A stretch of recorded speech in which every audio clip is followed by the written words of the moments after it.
Well, here we are, looking once again at the experimental method. We've talked about this. It's the logical flow of a scientific investigation.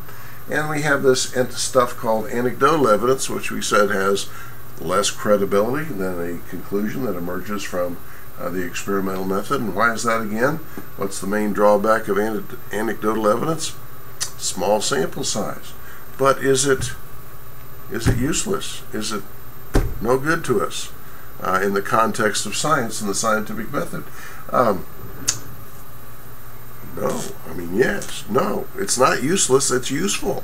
And where does it fit in? It fits in someplace here in the context of the experimental method, and that is where? Where does it fit in?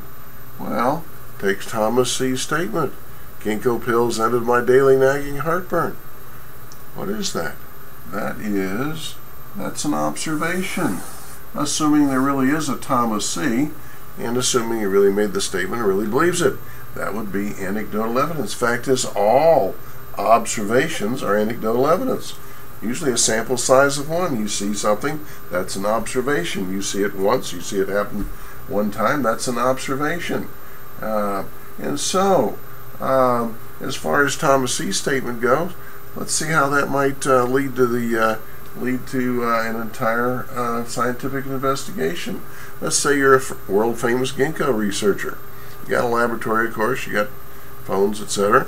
Somebody calls you, well, Thomas C. calls you, and Thomas C. tells you, hey, ginkgo pills ended my daily nagging heartburn. And you note that down, and you put it in a file maybe. And then a couple weeks later, somebody else calls you up, tells you the same thing. And then a couple of weeks later, the same thing, etc. And so after about 6 months, maybe 6 or 8 people have called you and told you the same thing as Thomas C. Ginkgo pills ended my daily nagging heartburn.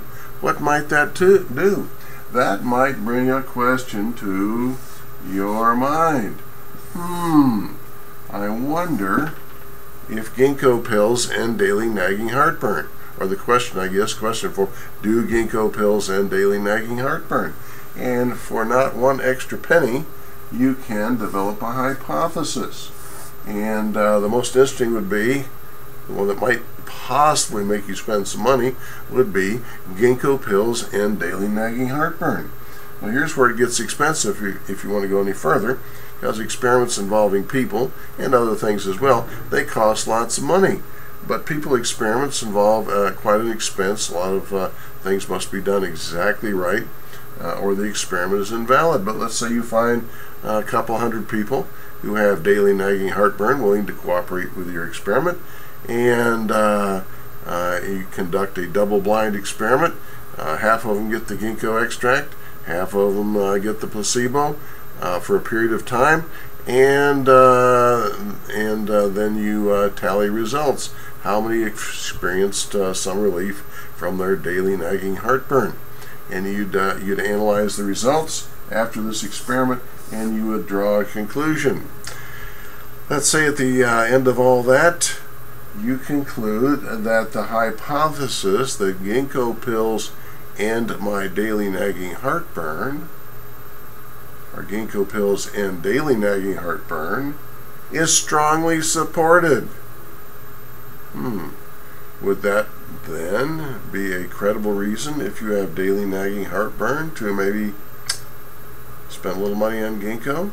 More credible than Thomas C.'s statement that ginkgo pills ended his daily nagging heartburn? I think it would be. And so, but the anecdotal evidence led the way.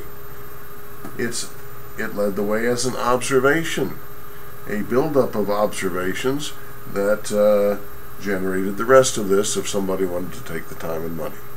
All right, thank you. That's it.